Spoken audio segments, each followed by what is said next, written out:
SCP-6042 Vacations at the Ends of the Worlds. Object Class Euclid. Special Containment Procedures.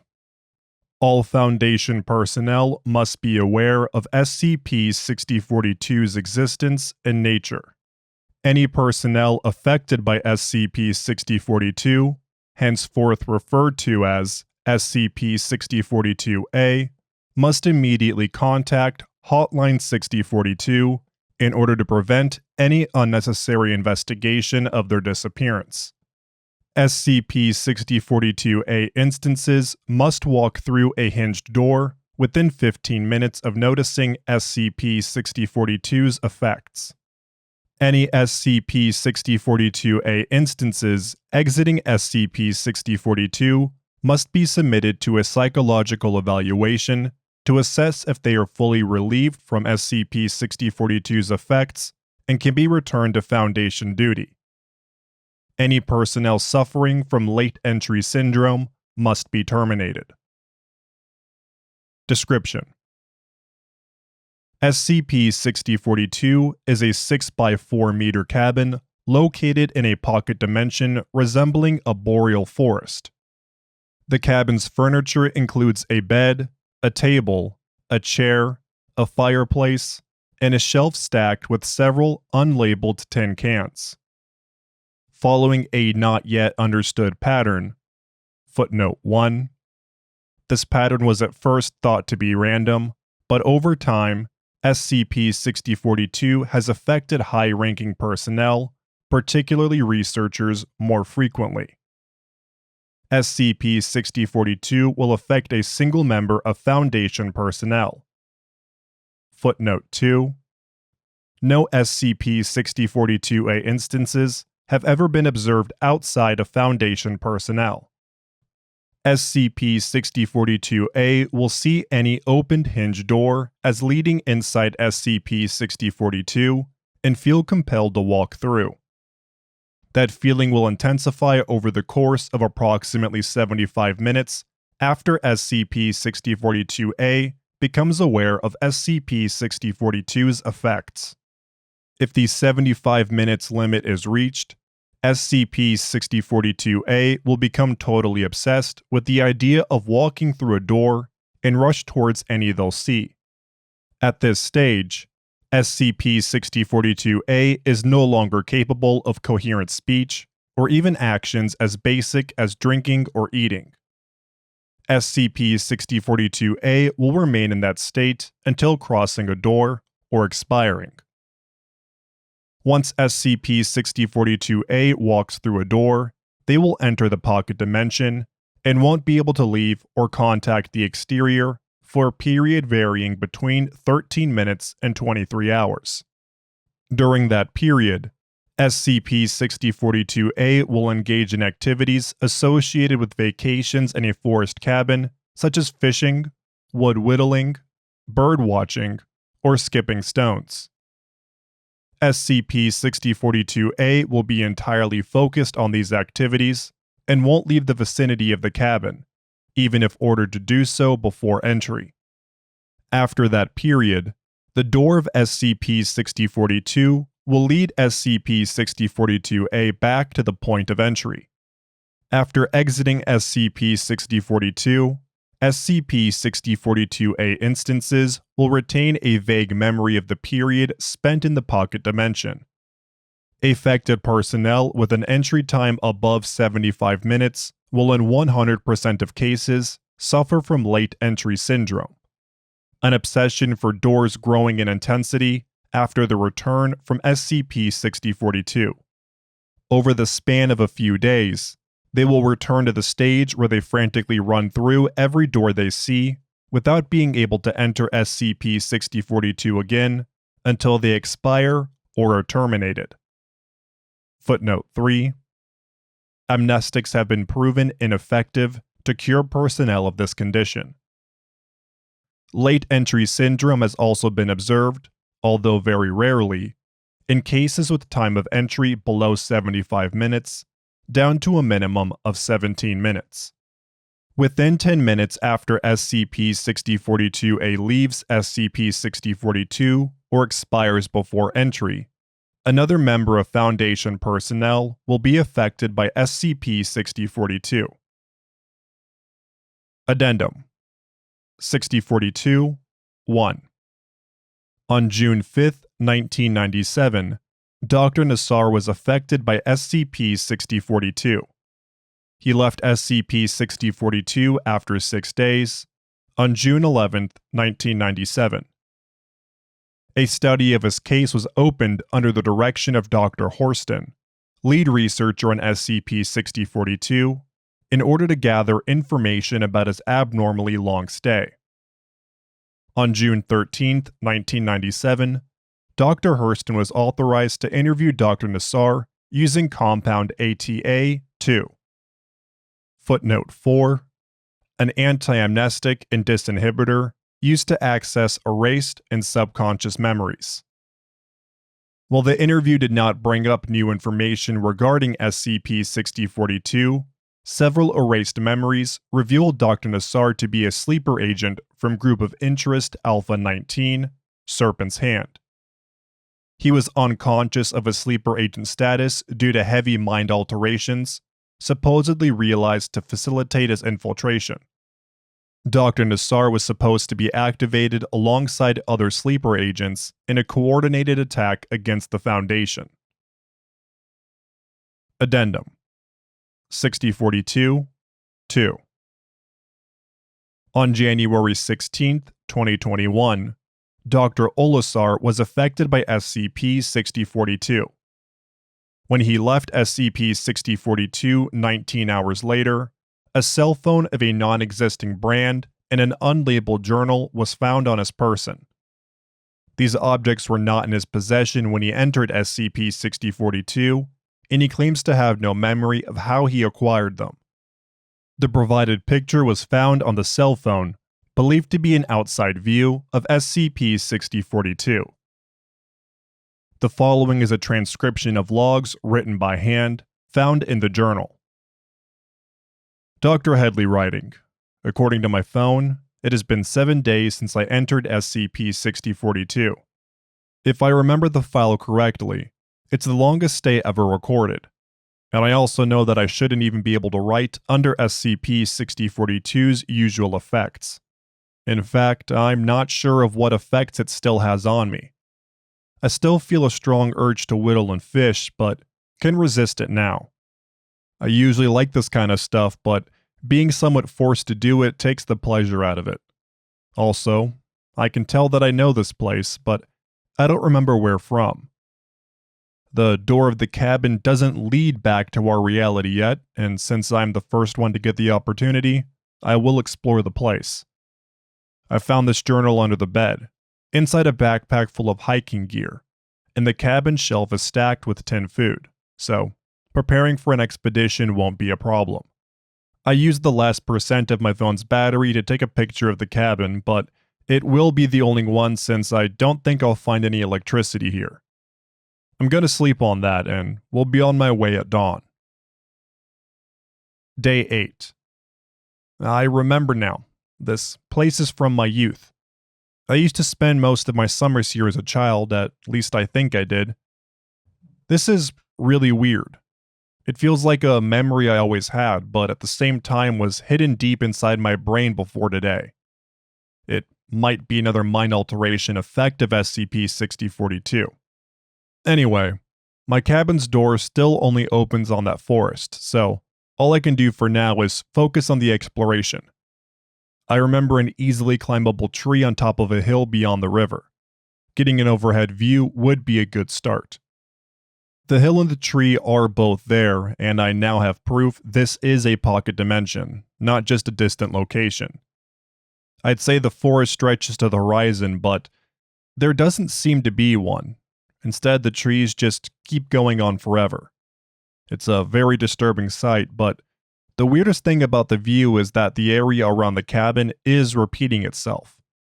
What I mean is, I can see roughly exactly 10 kilometers the exact same hill and tree I'm standing on right now, in every direction. This is true for all landmarks. like the river or the clearing below me, with only one exception. A mountain, at least 2 kilometers tall, about 100 kilometers from here. It's also a reoccurring landmark, but only appears once every 200 kilometers or so, though it's very hard to get a precise estimation of such distances. There also is a pale beam of light originating from each peak and shooting up into the sky. Or maybe it's the other way around. I don't know what it is, but I'll try to find out by climbing the nearest summit. The terrain is really rough and I'm not that young anymore. It will be a long walk. Day 9. I think that beam of light is way more than a simple bunch of excited photons. I slept next to the clearing and had a clear view of that thing last night. It was mesmerizing, like a lava fall piercing through the clouds to infiltrate into the top of the mountain. I experienced strange feelings after a few minutes of observation. It was like, I don't really know how to explain it. I felt connected to it. I walked alongside the river and soon found another cabin. The entire roof is missing, as are most of the walls. The interior is utterly destroyed, and I believe there has been an explosion inside, the origin probably being the door itself. What's making me believe that is, on one hand the debris are laid out, and on the other hand the skeleton embedded in what's left of the wall in front of the entrance. I don't know how fast that poor guy went through, but it sure as hell was a quick death. There was still some remnants of a white coat on him, bearing the Foundation logo, and I found an ID badge for Dr. Zykor Stellaropon, a Level 4 researcher at Site 111. This doesn't ring any bells though, which is weird because I happen to have worked at Site 111 for most of my career, so I suppose I would remember about such a weird name, or at least have heard of personnel disappearing in such a violent explosion. Day 10. New day, new cabin. This one was intact. In fact, it was even inhabited. It was nice to encounter another living human, but he was entirely subjugated to SCP-6042 effects. Now that I saw what it looks like from an outside perspective, I understand why nobody was ever able to explore this place. The guy was fishing when I arrived. Quite a silly sight given he was knee-deep in the river while wearing a 3-piece suit. Nothing could have distracted him. I tried talking to him, pushing, even punching him. He didn't even look at me. I also tried grabbing his fishing rod and throwing it in the river. He didn't seem to understand what had happened, and after a few seconds sounded, "Did a fucking fish steal me fishing rod?" with a northern English accent. I found a badge in his pocket with everything written in a Gothic font. His name is Gregory Ward, and he is a super spook at the SCO Foundation, the anagram standing for Search and Containment of the Obscure. His cabin is exactly identical to mine, with the same unmarked tin cans and hiking gear. When I think about it, these cabins are very generic. There isn't any characteristic detail on the furniture. An explanation could be that different cabins are linked to different timelines or dimensions. The generic style could be used to correspond to all of them, implying all those dimensions have a common denominator. I still have no idea about how this place came to be, but this almost seems like a conscious design decision. Day 11. I found another destroyed cabin. Unlike the other one, only aging caused this damage, but there was still a corpse. It was way fresher though, and this guy had a way slower death than the last one. His right forearm was torn open, presumably before he entered his cabin because there is a blood trail starting from the door.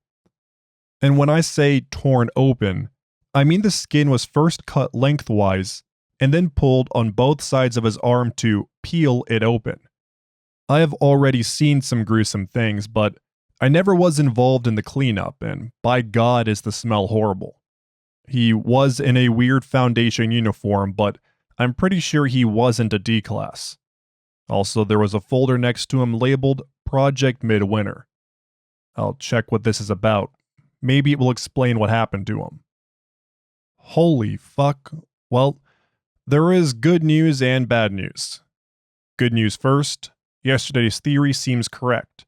These cabins are gateways from different timelines or versions of our reality. Bad news is, things aren't going well in some of these realities. If I understood correctly, the idea behind the Project Midwinter was to create an anomaly to wipe out all anomalies. Sounds nice, but obviously too good to be true. Apparently, it resulted in some kind of anomalous snow that makes you obsessed with it if looked at for too long. In the long run, you end up sacrificing yourself to it and your corpse turns into the same snow. That wonderful Foundation project led to a CK class. It's mentioned that extreme pain reduces the effects of the snow, so that poor guy might have did that to himself before being affected by SCP-6042. On the bright side, the project eliminated almost all known SCPs, but the files said that 6042 was one of the last remaining until there was no one left to send here, I guess.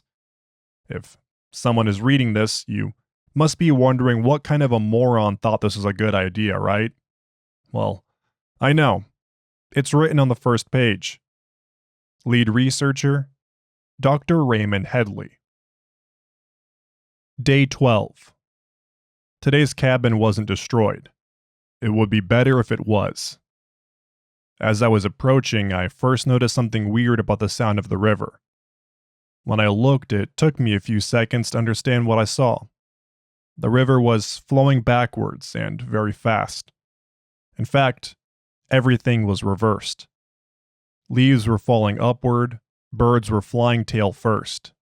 It looked like the world around me was a VHS tape on rewind.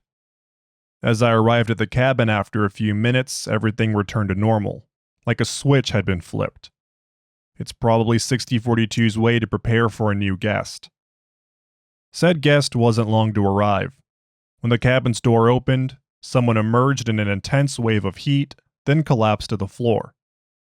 The cabin immediately catched fire, so I ran to get him out. He was burned so heavily that his acrylic clothes had fused to his skin. When he saw me, he was shocked for a second, then threw me the angriest gaze I had ever seen. In a tremendous effort, he used his last breath to utter 5 words. RMD failed. Your fault, Headley. What is this place? Who am I? I know what an RMD is. I know it because I'm the inventor of the relative mass dissipator. It's a key component of Project Leashed Star. My project. The point is to create a miniature star and harvest its energy via a Dyson sphere. The star must have a mass sufficient to permit nuclear fusion, but the RMD contains the gravitational effects inside the star's enclosure and also prevents it from expanding. The RMD cannot fail. I spent a decade conceiving it and another one testing it. Not once did this wonderful machine fail. Not once. But if it did fail in that guy's reality, he must have entered SCP-6042 the exact instant the star breached its enclosure, because the following instant, a sun appeared on the surface of the Earth. I hope that other Headley was just a dumb fuck who created a shitty version of my invention. We were starting the reaction when I left and everything was going well, but maybe it also started well for them. There's no way to know how long it took for the RMD to fail. I need to go back. I have to stop this thing before it's too late. I'm heading back to my cabin and hope that the door is now leading back to our reality. If it is the case, I might end up in a cell for the rest of my life, but at least my world will be saved. If it's not the case, if there is a God here, please, let me go back. Nothing. There is nothing left of my cabin but ashes. Why? Why did I get affected at the worst time possible, 1 hour after we started the reaction? Had I went in 1 hour sooner, they would have waited for my return to test this fucking machine. I'm sorry. I'm so sorry. I came back here as fast as I could. I only took one break when I wrote the last entry. I wrote for who? Everyone is dead now. Who needs a stupid exploration log when there is nothing left to contain? No one left to protect. I didn't even find a body in the rubble. I don't know why the door opened if nothing but heat crossed it. Maybe it wanted to show me what I have done. Or is it just a way to remember what happened in my now deceased world? I don't know how much time I spent here, staring at a pile of ashes. I thought about killing myself. A lot. But when I look at that beam of light, I feel warmth, hope, like a friend is suddenly comforting me. Since I have nowhere else to go, I'm back to the original plan of finding out what that thing is. At least it will keep my mind busy.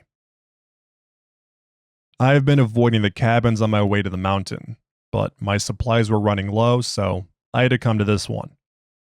While approaching, I noticed it was empty but not destroyed and suspected that there might be something special about it. Well, I can't say I was disappointed, but I certainly wasn't pleased. Inside there were dozens of files, some written by hand, with my handwriting. There also was a note on the table. I'm leaving everything I gathered here before going to the light. If you are reading, you probably did all this. I did it too. Each folder is about a different project. Project Nightfall, Project Winter Contingency, Project Broken Arrow. Every time it's a brilliant idea on paper. Every time it backfires horribly. Every time it's about how Raymond Headley caused the end of a world. All that guilt. I want to make it go away, but the light won't let me. It's calling me. It needs me. He can't talk, but I understand. We are offspring of the Saboteur, sent across the multiverse to destroy the Foundation and the worlds they protect. The cabin never existed. It's just a fake memory, the keystone of our personality. We were successful in our mission, but eventually one of us was freed from our curse and thrived. We scoured the dimensions to see what we were, what we had been. He tried to warn everyone about Raymond Headley, but when his mind touched the infinity, he thrived even further away, too far to speak or see like before. Now, he can only feel the Foundation and the others. Now he can only speak to himself. He created this place to catch us, to catch me. As we become one with him, he is gaining his sight back. As he sees more clearly, he improves the door. I am death, the destroyer of worlds. I will be the creator. I know who I am now. I remember touching the light yesterday, but everything after that is a blur. Thankfully, it looks like I was conscious enough to write down what was going through my mind. I know why I decided to wait before joining the creator. I realize it's futile, but after I'm gone, the last remaining proofs my world ever existed will be this journal and my phone. And I want someone to remember after I'm gone. I passed by an inhabited cabin on the way here. I'll leave all this in the pockets of the guest. Find Raymond Headley.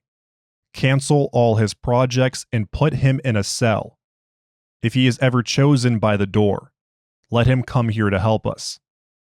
The creator can't warn everyone yet, but at least I can warn you. Thank you for listening to SCP-6042, Vacations at the Ends of the Worlds, by Getarex. If you enjoyed this SCP, please like and subscribe, and follow the link in the description to the SCP Wiki, and vote up the article to support the author and the SCP Wiki as a whole. Also, happy 4th of July, everyone.